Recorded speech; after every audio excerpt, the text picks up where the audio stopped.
சிலர் நினைக்கலாம், இந்த கண்டினியூஸாக மாறிக்கொண்டிருக்கிற உலகத்தில் தேவனுடைய வார்த்தை எப்படி ரெலவெண்ட்டாக இருக்கும், நம்மளுக்கு பொருந்தும். ஏனென்றால் அவருடைய வார்த்தை அநேக ஆண்டுகளுக்கு முன்பதாக எழுதப்பட்டிருக்கிறது.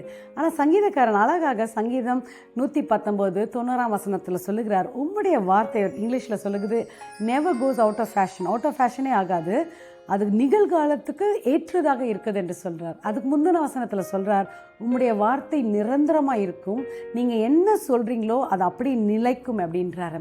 ஸோ இந்த மாறிக்கொண்டிருக்கிற உலகத்தில் எல்லாம் மாறலாம், டெக்னாலஜி மாறலாம், ஃபேஷன் மாறலாம், சொசைட்டி மாறலாம், கல்ச்சர் மாறலாம். ஆனால் கர்த்தருடைய வார்த்தை எப்பொழுதும் அப் டு டேட்டாக இருக்கும், நிகழ்காரியத்தில் இருக்கும். ஜெபிக்கலாமா? அன்பின் தகப்பனே, இந்த நாளில் கூட உம்முடைய வார்த்தையை நாங்கள் பற்றி கொண்டு என்ன மாறினாலும் மாறாத உம்முடைய வார்த்தையிலிருந்து நாங்கள் பலத்தையும் ஞானத்தையும் பெற்று ஒரு வெற்றியுள்ள வாழ்க்கை வாழும்படிய கிருபை தாரும். ஒவ்வொருவரையும் ஆசீர்வதி. We give you all the glory. In Jesus' name we pray. Amen.